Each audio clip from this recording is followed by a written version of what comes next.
Hey there, Mr. Johnson. It is Thursday, June 7th. And I want to start this entire thing with good luck on those contract negotiations, because I know how much you like Korea, and I know how much you want to stay in Korea. And I really hope you get to stay in Korea, and also I hope you get to visit us in between then. But also I hope you get to stay in Korea for a year, because that would be really, really awesome if you were there for another year. Especially since I'm really jealous of you being out of the country, because I've never really had the opportunity to be out of the country. I've been to Canada once, but that didn't really count because I was with Americans at the time, and all I needed to get in was a birth certificate and a valid ID, which I don't really consider that leaving the country. I feel like you should require a passport. And you just keep shoving in my face that you've been out of the country more than I have, and that you have been to England, and that I have not been to England, and blah blah blah. You've been to Scotland, and I have not been to Scotland, and I have not been across the pond, and I have not gotten to go to those wonderful places and see all those wonderful people, and I want to go to there because I want 70 degrees to be hot. I want to live in a place where 70 degrees is the maximum temperature, and we experience all of the temperatures in between instead of just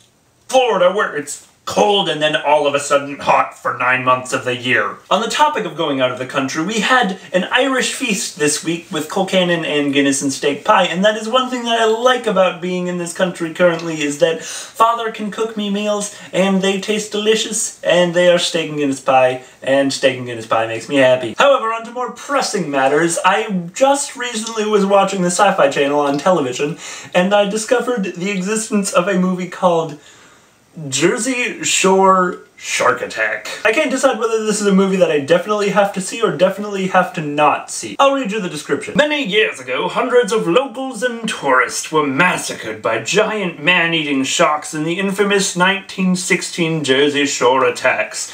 I haven't heard of the 1916 Jersey Shore attacks. They're not that infamous, apparently. But that's just a legend. Or is it? Wait. So you're saying it's an infamous story, you're saying it's a legend, but then you're saying it's not a legend. So it's infamous, which means it's true, but it's a legend, which means it's not, and then you're questioning whether it's a legend or...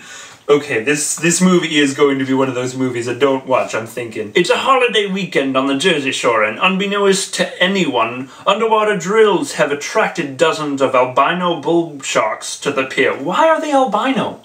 What caused you to think, you know what, we should write albino sharks, because regular ones are too regular. When a man goes missing, the complication Nookie and friends fear the worst and plead with the police chief to close down the beach. It isn't until a famous singer is eaten alive during a performance on the pier that the shark... No, I'm not reading the rest. This movie is going on my don't watch list, and do not watch. As much as I shamefully enjoy the Jersey Shore, I am not going to be watching Jersey Shore Shark Attack. I can't even finish reading the synopsis of it. It hurts to read that. Steve, with that wonderful thing off my chest, I'll see you tomorrow.